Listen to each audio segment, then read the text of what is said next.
Henry here got on the train with $200.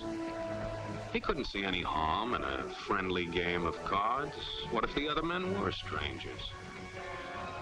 And take Joe Collins. He's got a nice wife at home.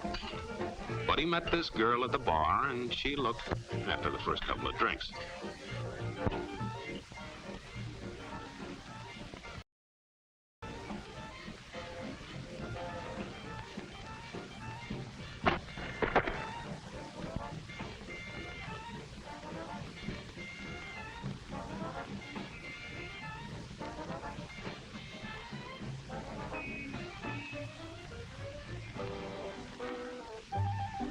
There's a good old-fashioned word for people like us. We call them... And there are other people. People who stay up nights figuring out how to take away what they've got. There are all kinds of games. Mike here, for instance. He's got everything. He's young, he's healthy, got a job. And he's got plenty of food. Big factories to make things a man can use. Big cities to do the business of a big company. And people, lots of people, enough to work the and build the factories, dig the mines, run the business. All kinds of people, people from different countries with different religions, different colored skins, free people. They can live together and work together and build America together because they're free. Free to vote, to say what they please, go to their own churches, to pick their own jobs. Yeah, Mike's got something, all right. He's got America. But there are guys who stay up nights figuring out how to take that away from him. I happen to know the facts. Now, friends, I'm just an average American. But I'm an American. And some of the things I see in this country of ours make my blood boil. I see people with foreign money. I see Negroes holding jobs that belong to me and you. Now, I have this thing to go on. What's going to become of us real Americans? I've heard this kind of talk before, but I never expected to hear it in America. This fellow seems to know what he's talking about. What are we real Americans going to do about it? You'll find it right here in this little pamphlet. The truth about Negroes and foreigners. The truth about the Catholic Church. Do you believe in that kind of talk? I don't know, maybe. And I tell you, friends, we'll never be able to call this country our own until it's a country without. Without what? Yeah, without what? Without Negroes. Without alien foreigners. Without Catholics. Without Freemasons. You know these people. What's wrong with the Masons? I'm a Mason. Hey, that fellow's talking about me. And that makes a difference, doesn't it? These are your enemies. These are the people who are trying to take over our country. Now you know them. You know what they stand for. And it's up to you and me to fight them. Fight them and destroy them before they destroy us. Thank you.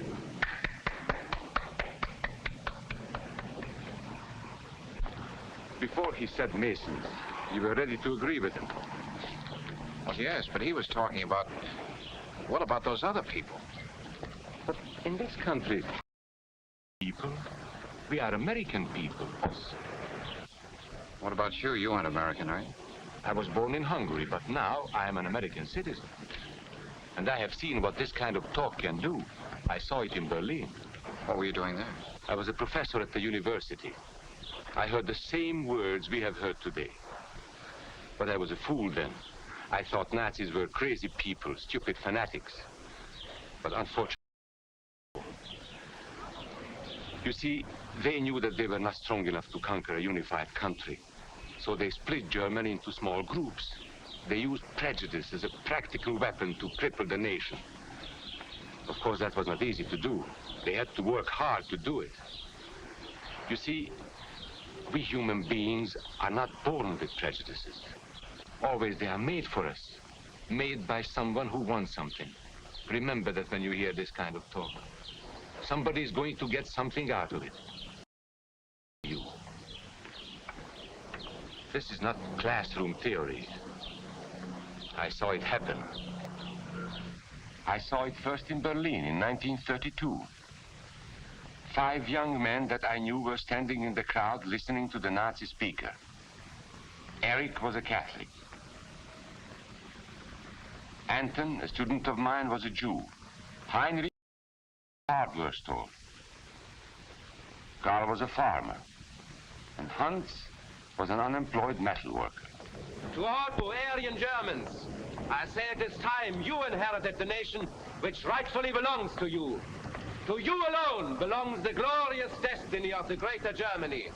The Nazi Party will provide land for the farmer, work for the worker, and profits for the small businessman. Who is getting these things now? The Jew. The Jew who has stolen our nation and our birthright. Who makes all the money and takes all our jobs? The Jew! He must be shunned. He must be ostracized. He must be eliminated. And the Catholics.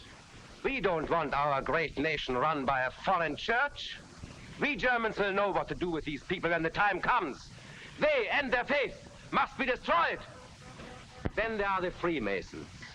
In Germany, we have no place for societies.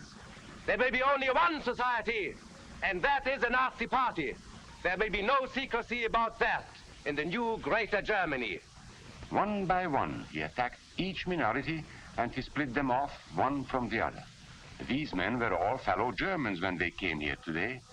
Now they were split into rival groups, suspicious of each other, hating each other. They were being swindled, all of them. But the man who was really being fooled was Hans. He was pure according to Nazi standards. To him they promised everything, and he fell for it. That's how Hans became a Superman. They gave him a uniform and they pumped up his ego. He wasn't just a little fellow out of work anymore. He was a member of the master race. Hans and thousands of others like him, all playing a sucker's game. They gambled with other people's liberty, and of course they lost their own. Nation of suckers. Hitler needed these people. There was lots of work to be done. There were trade unions to be smashed, because unions were organized and might offer resistance. There were many political parties in Germany. These the Nazis destroyed. They were determined to smash every organization where people might band together and resist them. There were Jews to be beaten and killed. The Jews were not powerful, but excuse for all the nation's ills. And besides, a Nazi party member could not take over this man's store. Hundreds of Catholics were put in jail because the Catholic Church had strength and could resist the Nazi drive for power. They had split the nation into 100 pieces, and then one by one, they had destroyed the pieces. Over these broken pieces, the Nazis rode into power. One party, one nation, one religion. These men had won their struggle for power. They now ruled all of Germany. But still they had trouble with their oldest and most persistent enemy, the truth. They found that truth does not die easily, and so they decided to abolish truth. One great source of truth is literature, so they burned books, 20 million of them. Many great men in Germany who were spokesmen for truth were jailed or driven from their country. Teachers, writers, scientists. Education was discouraged. In 5 years, college attendance dropped 53%. It was forbidden to listen to a British radio program or read an American newspaper. In Nazi Germany, you had to get your information from Dr. Goebbels. He knew what was best for you. The church was one force in Germany still strong enough to proclaim the truth in public. This Catholic priest was arrested the following day on charges of immorality. The Protestant church also fight for truth. The Nazis put this man in a concentration camp. There were others who spoke for truth, and I am proud to say that educators were among them. And what, may I ask, is an Aryan? I don't know myself. But let us see what our present so-called authorities have to say about it. They say he is tall,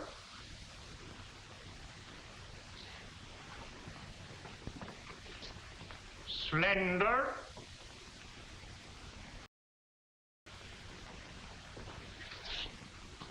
blue-eyed,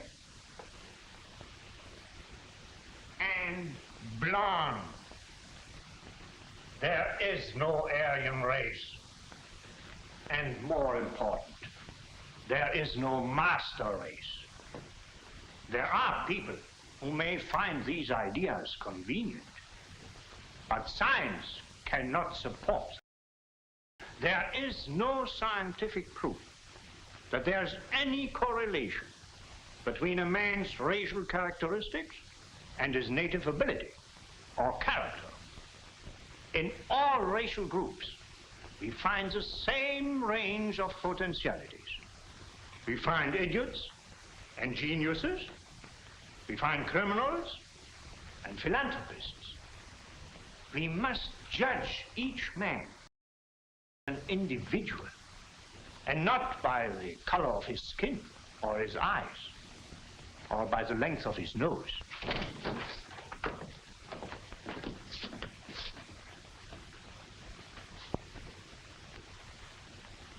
Come in, gentlemen. It's comfortable. And remember that there is no master race. That is a scientific truth. Anyone who tells you otherwise is lying.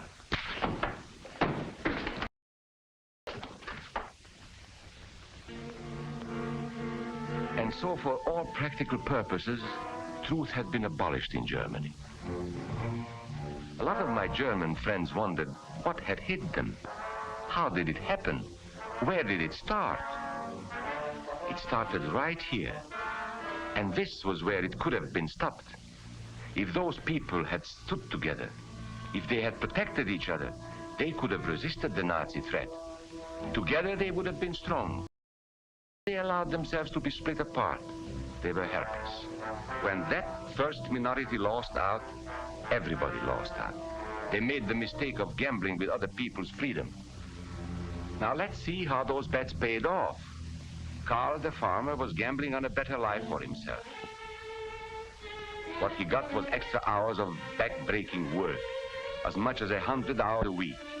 He was forced to stay on his land and produce what he was told to produce, because now Hitler was preparing for war. For Heinrich, who owned a hardware store, didn't pay off either.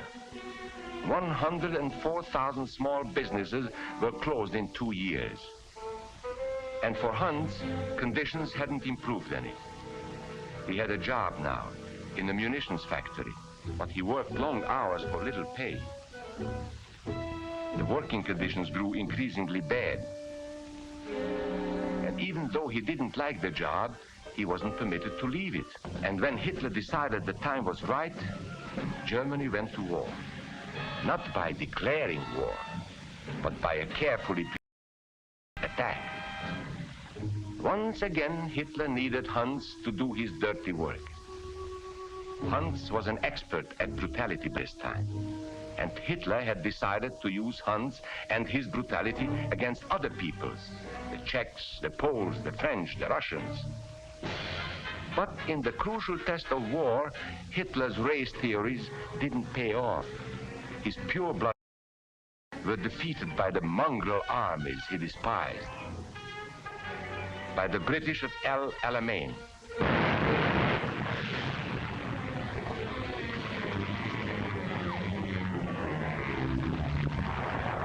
by the Russians at Stalingrad,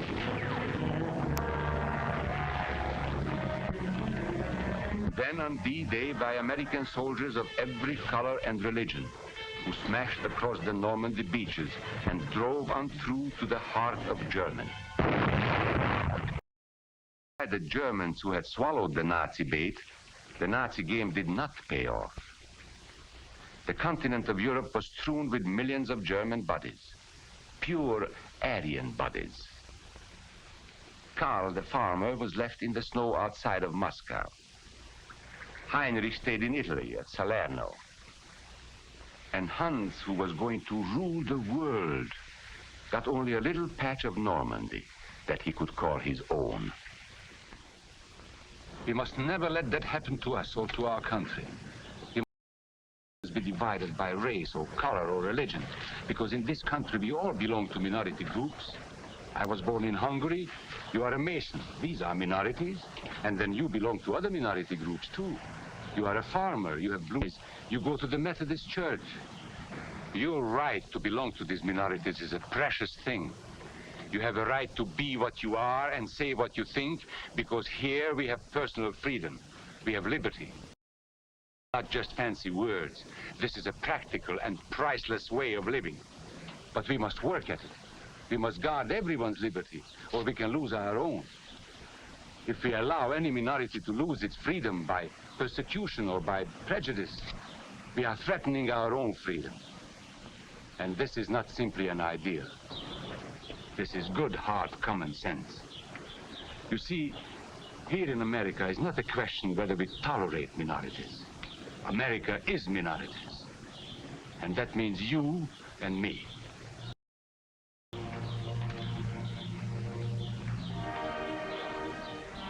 So let's not be suckers. We must not allow the freedom or dignity of any man to be threatened by any act or word. Let's be selfish about it. Let's forget about we and they. Let's think about us.